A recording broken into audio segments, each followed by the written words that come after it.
Hey everyone, we got a pretty awesome video here today. We're going to be taking a look at the new Slym collaboration from LionSteel knives and Spyderco knives.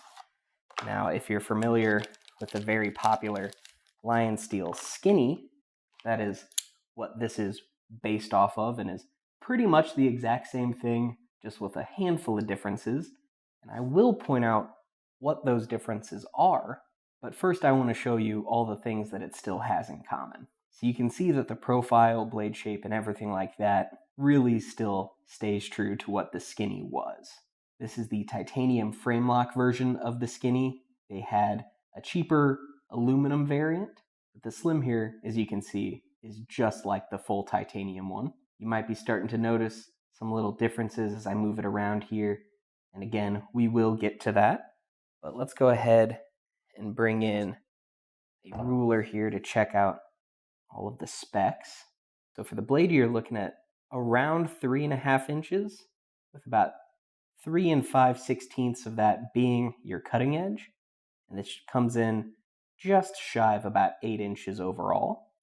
And again, that is the same as the original Skinny. And then I also want to go ahead and bring in a scale here to see if there's any weight change. So the Skinny was 3.35 ounces, and the Slym is a little bit chunkier, probably from that added bit there as well as the clip. We're right at about 3.5. So with all that out of the way, we can talk about what makes the Slym different from the Skinny.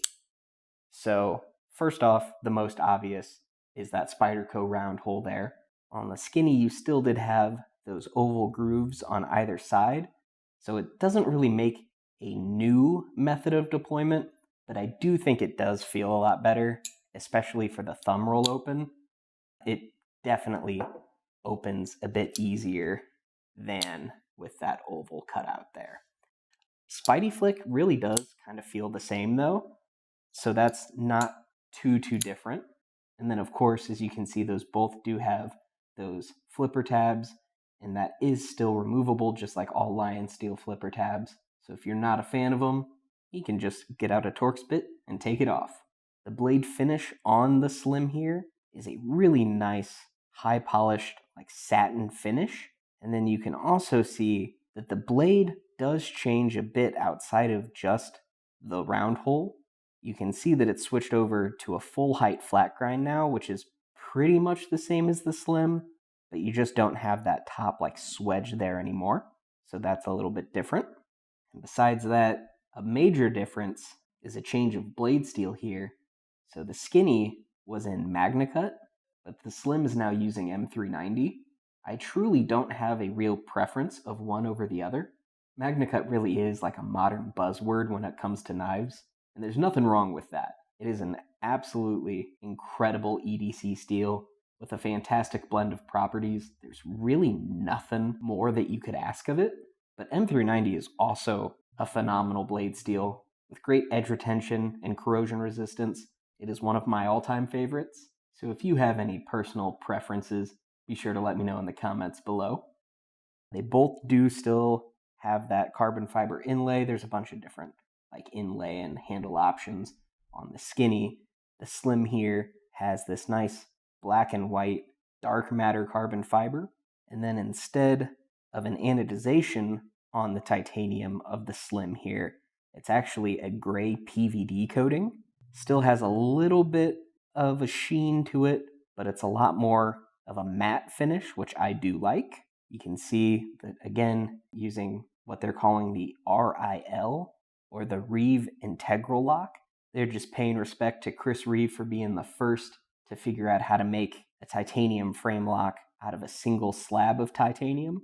And speaking of that frame lock, you can see they both do have the same hardened steel lock face insert that also doubles as an over travel stop, so you don't have to worry about pushing your lock bar too far, and also that should help prevent any lock stick.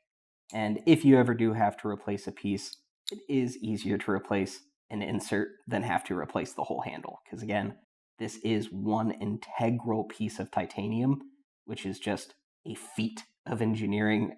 There are like so many things that could go wrong with machining a single like piece of a knife handle, but to do it all out of one single slab is just so freaking cool to me. Non-knife people might not even notice it, or it might not seem like a big deal, but integrals really do never cease to blow me away. And moving back onto the back here, another difference is on the pocket clip. So you can see that the Slym has a much longer clip than the Skinny. I'm not going to say if one is better or worse than the other, just different. This is less likely to maybe come unclipped in your pocket, but I don't think you really have to worry about it with the Skinny either. But one thing that I will say I think is a big improvement is on the bottom where they connect, you can see that these could be flipped to either side, so whether you're a righty or a lefty.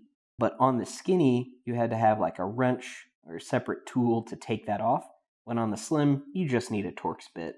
I think that's just a nice quality of life update to it. So I think that just about covers everything on the Slym here. I'd love to know your thoughts on it and your thoughts on the LionSteel Skinny as well. Let me know if you plan on picking either of them up, or if you had a Skinny and plan on getting a Slym. As always, if you want to pick one of these up for yourself or just see even more information on it, links are down in the description box below. They'll take you on over to GPKNIVES.com. But before you head over, don't forget to like and subscribe. Thank you so much for watching, and stay sharp.